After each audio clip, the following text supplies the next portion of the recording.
Alors, ce qui s'est passé, c'est que j'ai voulu mettre du style, mais j'ai pas installé SAS, donc je vais juste l'installer très rapidement. Hop, SAS. Hop, hop, hop, hop, hop. C'est fait. Et là, normalement, il ne devrait pas avoir de problème. Donc, ce que je vais faire, c'est styliser le formulaire. Le formulaire, c'est un élément de la page. Et en réalité, pour faire ça, je vais faire un import style au pluriel from et je vais aller chercher form module. Ah, tout simplement. Donc une fois que c'est là, ce que je peux faire, c'est utiliser class name, mais cette fois-ci lui faire passer style dot et puis par exemple container si j'ai mis container dedans. Mais en l'occurrence, je n'ai pas mis container. Donc je vais mettre un container, hop, et je vais mettre une bordure, border solid white 3 pixels pour voir si ça se passe. Et effectivement, ça se passe, mais ça entoure mes différents formulaires et c'est pas ça que je voulais exactement. Donc j'ai mis le style pour ça, mais je me suis trompé. C'était pour le form. Donc ça, je vais l'enlever et je vais le mettre sur form. Hop, voilà. Et c'est ici que je vais mettre mon style class name container. Et je suis obligé effectivement de utiliser style.container.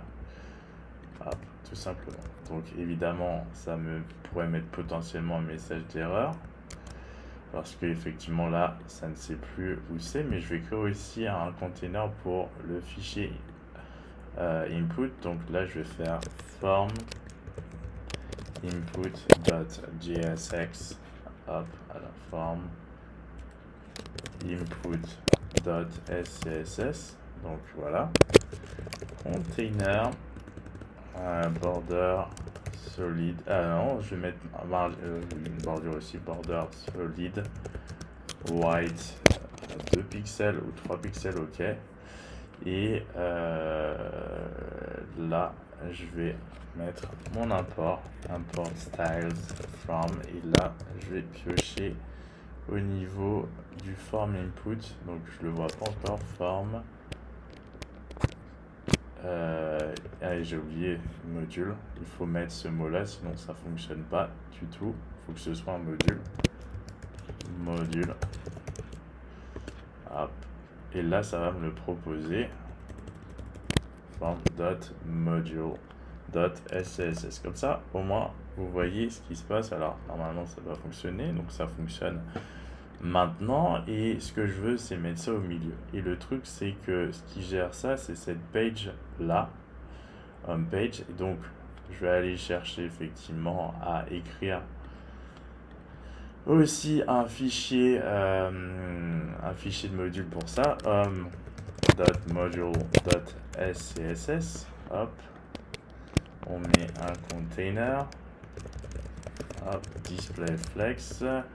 Pour l'instant, on met une height qui est 100 de VH. Mais alors ça, c'est vraiment pour l'instant.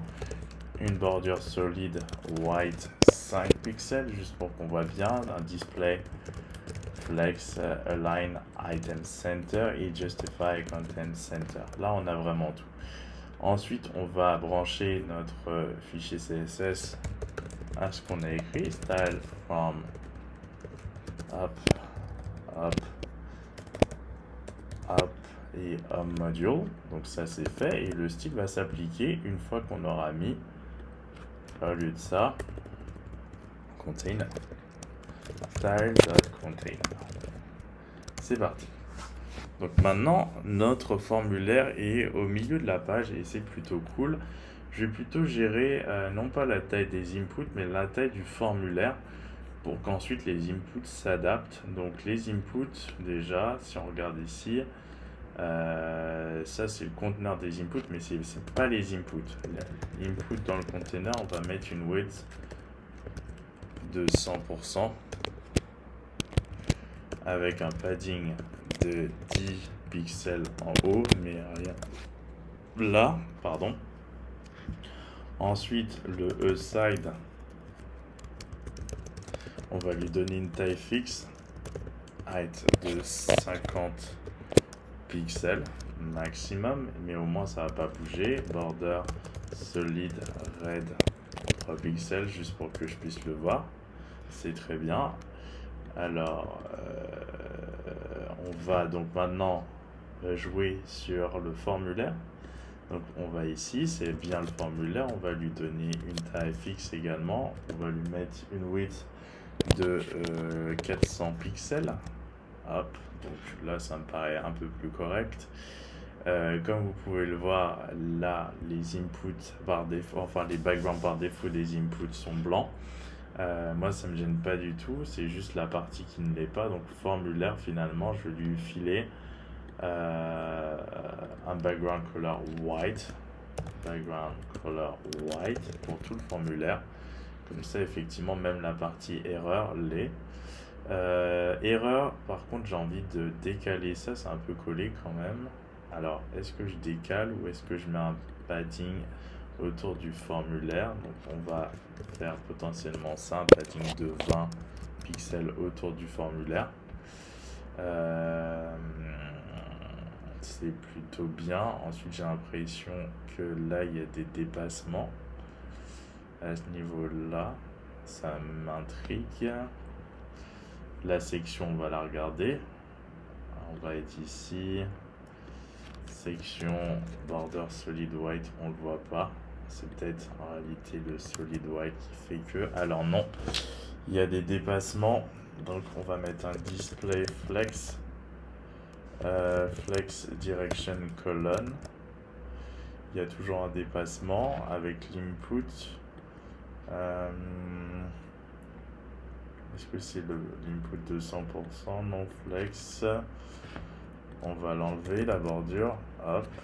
On va enlever cette bordure là. Hop.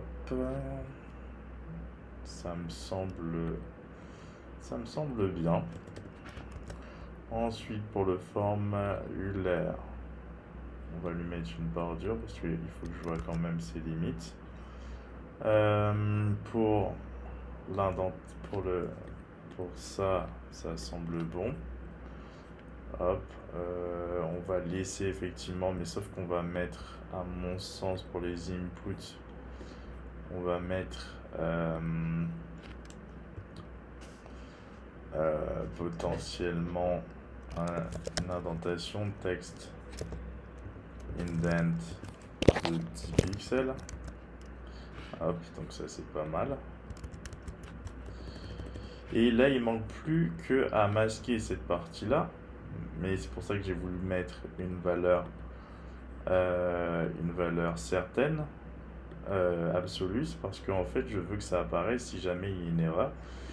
Mais par contre, alors c'est le seul truc qui va disparaître, c'est le contenu. C'est si jamais il y a une erreur. Hop. Là, je vais gérer l'erreur ici. Const, je vais créer une variable locale, de state local. Donc, error, set error. Et les variables de state local sont assez dynamiques, c'est ça qui vient. On utilise un hook use state.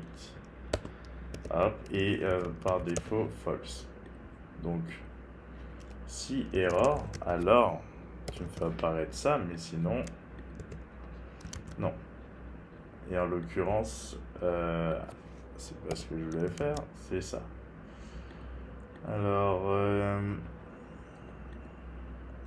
Alors, qu'est-ce que... Voilà, c'est bon. Donc, si jamais il y a une erreur, ça va apparaître, sinon, ça n'apparaît pas. Et s'il y a une erreur, effectivement, ce sera déclenché par... potentiellement... Là, je sais pas, parce que c'est pas ça qui gère le changement.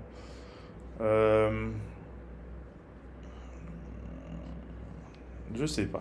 On verra ça par la suite. Donc tout ça pour vous dire que s'il y a une erreur, on le saura peut-être. Est-ce que je gère ça en fait? Est-ce que l'information peut revenir? Non, c'est pas grave. Pour l'instant, on va gérer ça comme ça. Donc là, on a notre formulaire avec nos deux informations. On voit qu'effectivement, il y a un truc qui ne va pas, que le formulaire Hop, il est peut-être un peu... Alors, je vais juste modifier ça et je vais le formulaire. J'ai mis une width de 400 en padding de 20, mais là, oui, là je sais pourquoi. Il manque donc le bouton. Donc le petit bouton, on va le mettre en dessous dans une section rien qu'à lui, section, class name, et là je vais mettre styles, buttons, hop. Et là, ensuite je vais mettre mon bouton. Et là, franchement, ça dépend. Je vais ça je vais mettre button comme ça, et c'est ici que je vais mettre l'information. Donc évidemment pour l'instant il n'y a aucune information puisque je ne passe aucune information, donc je vais aller sur la home, ça attend un type de bouton. Là l'information, je vais mettre que c'est un bouton de potentiellement pour sauvegarder, donc je vais mettre save, et comme ça va transmettre l'information au bouton, et maintenant c'est un bouton de sauvegarde, donc ça c'est plutôt cool. Ensuite le style du bouton ne me plaît pas, donc j'allais sur form, je vais lui rajouter class name, hop, et je vais mettre styles button. Et je vais aller voir ça de ce côté-là. Donc déjà,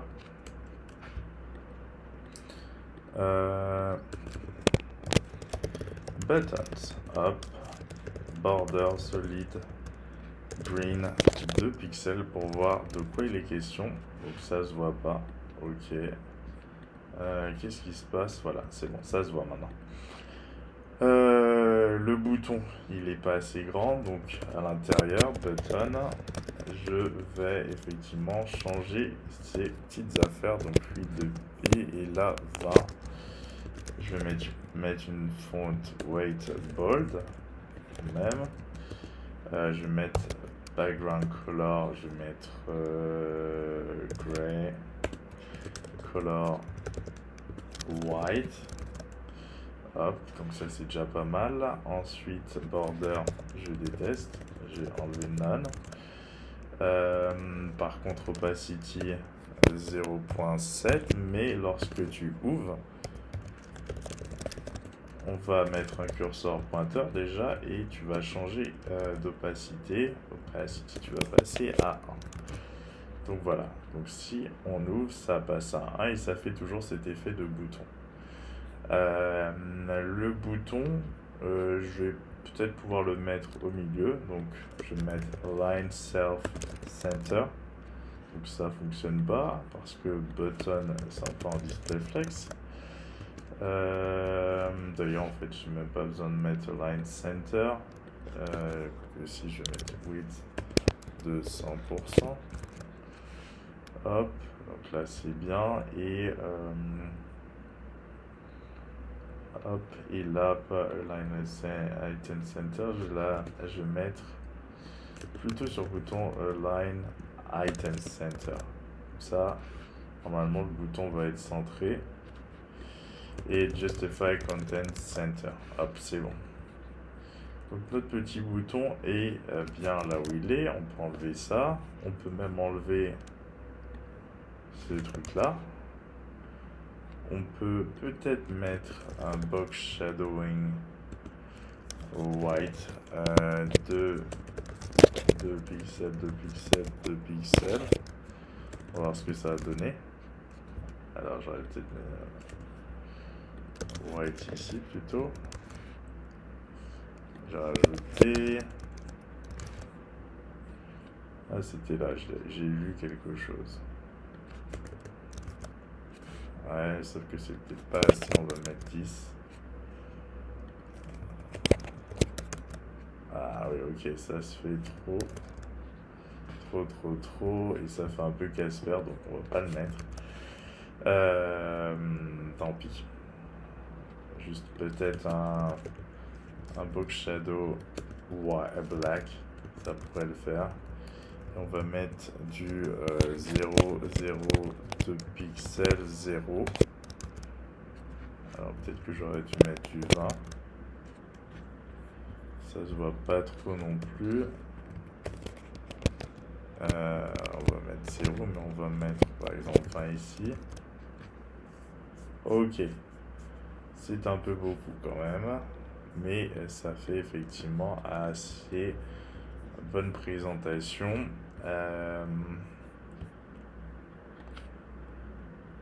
Ouais, ça fait pas mal. Donc on va s'arrêter là pour cette partie. On va continuer juste après.